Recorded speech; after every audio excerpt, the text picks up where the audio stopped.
There's lots of fans who, when they think of May and they think of the race, they would never ever consider missing race day. Not a moment of it. And as Jenna Webster tells us, a group of fans who'd never miss a lunch and a chance to reminisce on the greatest spectacle in racing.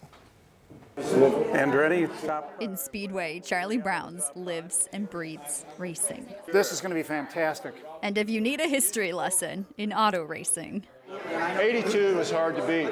just visit the back room on a Friday morning. I'm sitting there and one of the crew comes in from AJ. This table is filled with never-ending stories. I said, Freddie, what are those plugs? From those who have lent their voice, their mechanic skills, or their family to the Indy 500. Roger Ward. He won here in 1959 and 1962. I wear the 59 winner's ring now. His success here at the Speedway has changed my life. Roger Ward Jr. joins the brunch group when he's in town, but the rest of these guys try to be here every week. The table under the name and lights of the man who started the tradition some 20 years ago. Robin Miller was the man. And we've had some frauds and some interlopers that had to be excommunicated because they didn't meet Robin's specifications. Well, there's a comradeship that goes on at these tables that is really amazing. Guys that we've been colleagues with or guys that we've worked on race cars with. But this Friday, a seat at the table is empty and reserved. He always sat between me and Dave Scoggin.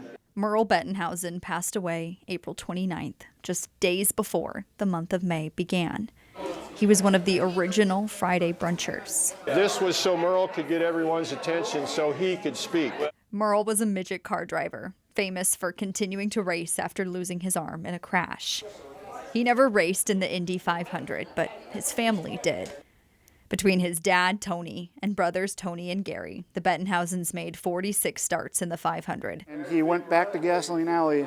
Every section of the grandstand stood up and cheered like he had won the race.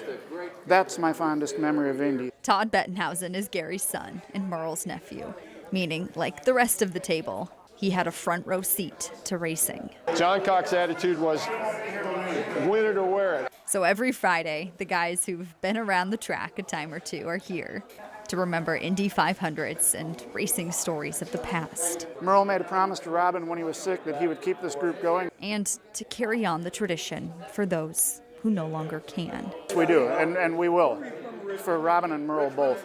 In Speedway, Jenna Webster, 13 News. Oh, the history. To be a fly on the wall or just maybe sitting near them, hearing those near stories, them. right? Yeah, it's the boys' club for sure.